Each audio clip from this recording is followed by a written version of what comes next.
وہ حضور نبی کریم سرور دو عالم صلی اللہ علیہ وسلم کا ایک ارشاد تھا، رمضان سے ایک دن پہلے آپ نے خطبہ دیا تھا اور اس میں خطبے میں رمضان المبارک کے فضائل بھی بیان فرمائے تھے اور اس کی خصوصیات بھی بیان فرمائی تھی۔ اس میں ایک جملہ ہے اس رمضان کے مہینے کے بارے میں کہ یہ مہینہ صبر کا مہینہ ہے، شہر الصبر و شہر المواسات، یہ دو لفظ آپ نے استعمال کیے کہ یہ ایک تو صبر کا مہینہ ہے، اور صبر ظاہر ہے کہ آدمی کو بھوک پر پیاس پر صبر کرنا پڑتا ہے، اپنے نفسانی خواہشات پر صبر کرنا پڑتا ہے،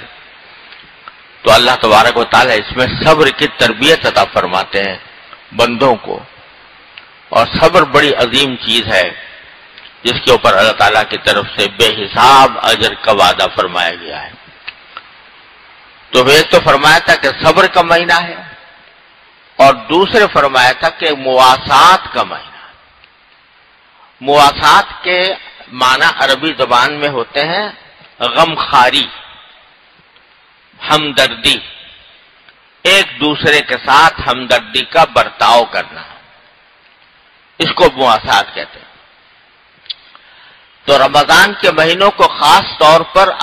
نبی کریم صلی اللہ علیہ وسلم نے مواسات کا مہینہ قرار دیا، یعنی اس میں جس طرح صبر کی تربیت ہو رہی ہے کہ اپنی نفسانی خواہشات پر انسان قابو پائے، اسی طرح اس کی تربیت بھی دی جا رہی ہے کہ لوگ آپس میں ایک دوسرے کی ہمدردی سے کام لیں، ہمدردی سے پیش آئیں، اور اس کی کچھ تھوڑی سی تفصیل بھی آپ نے اس خطبے میں یہ بیان فرمائی تھی کہ اس مہینے کے اندر چونکہ یہ غمخواری اور ہمدردی کا مہینہ ہے، اس لیے اپنے ملازم سے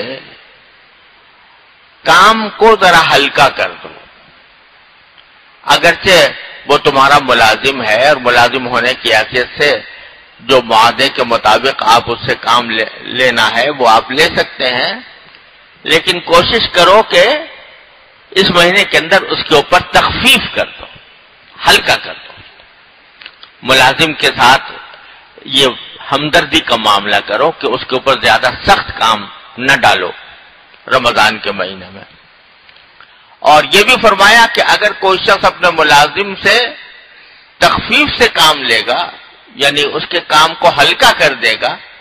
تو اللہ تبارک و تعالیٰ آخرت میں اس کے حساب و کتاب کو اور اس کے منازل کو بھی ہلکا کر دے۔ یہ اللہ تبارک و تعالیٰ نے اس کے اوپر فضیلت رکھی ہے تخفیف کرنے کی۔ تو مواسات کا ایک حصہ یہ ہے کہ دوسروں کے ساتھ آدمی اس طرح ہمدردی کرے کہ بھئی روزے دار ہیں، روزے میں ان کو زیادہ مشقت اٹھانی نہ پڑے، ان کے اوپر کام ہلکا کر دو۔ اسی طرح یہ فرمایا کہ لڑائی جھگڑے سے اس میں بالکل پرہیز کرو۔ اگر کوئی شخص تمہارے ساتھ لڑائی جھگڑا کرنے لگے تو کہہ دو بھائی میرا تو روزہ ہے، تو میں لڑائی جھگڑا نہیں کرنا چاہتا، یعنی اپنا حق بھی ہے۔ کوئی خاص شخص بلا وجہ خامخواہ آپ کے اوپر غصہ ہو رہا ہے تو کوئی تک تو نہیں ہے اس کے غصہ ہونے کا، کوئی وجہ نہیں ہے، خامخواہ غصے کا اظہار کر رہا ہے، تو آدمی کا دل تو چاہتا ہے کہ میں اینٹ کا جواب پتھر سے دوں،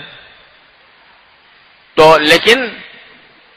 اس کا جواب دینے کو دل چاہتا ہے، لیکن مواسات کا صبر کا بھی مہینہ ہے، مواسات کا بھی مہینہ ہے،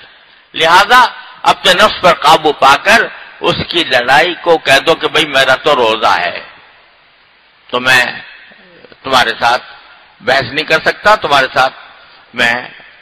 لڑائی نہیں کر سکتا، کیونکہ مواسات کا، صبر کا اور مواسات کا مہینہ۔ اسی طرح یہ فرمایا اسی خطبے کے اندر افطار کرا دیں تو اللہ تبارک و تعالی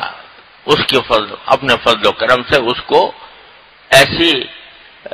شربت پلائیں گے آخرت میں کہ جس کے بعد اس کو کبھی پیاس کی شدت محسوس نہیں ہوگی۔ کسی کو افطار کرتے. صحابہ کرام نے پوچھا یا رسول اللہ ہر ایک کے پاس تو اتنا ہوتا نہیں کہ دوسرے کو افطار کرائے، اتنا کھانا خود ہی نہیں ہوتا، اپنے گھر والوں کے لیے پورا نہیں ہوتا. اس زمانے میں تو صحابہ کرام پر بڑی تنگی توشی کا دور گزر رہا تھا، تو پھر کیا کریں؟ تو آپ نے فرمایا کہ اگر کوئی شخص ایک گھونٹ پانی یا ایک گھونٹ دودھ کا بھی پلا دے تو اس کی بھی یہی فضیلت ہے، اور اسے اگر افطار کرا دے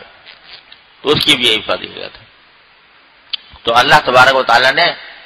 دروازے چوپٹ کھول رکھے ہیں اپنی رحمت کے، بہانے ڈھونڈے جا رہے ہیں مغفرت کے، اور لوگوں کے لیے جنت کے دروازے کھولے جا رہے ہیں. تو افطار کرانا بھی بڑی فضیلت ہے. الحمدللہ اللہ تعالیٰ کا شکر ہے، ہمارے ہاں ہمارے معاشرے کے اندر یہ ایک روایت ہے، اور الحمدللہ اچھی روایت ہے کہ بھئی وہ غریبوں کے لیے نہیں بلکہ ہر ایک کے لیے دسترخوان بچھے ہوتے ہیں، کوئی بھی آ کر افطار کرے. لوگ افطار کے لیے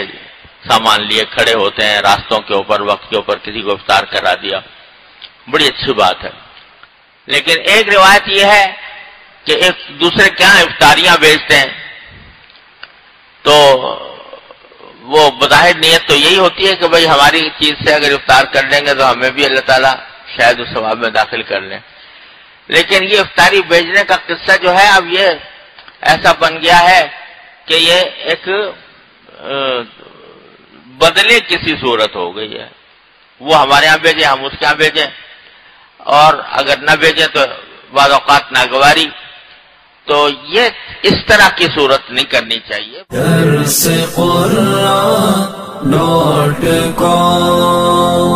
www.darsequran.com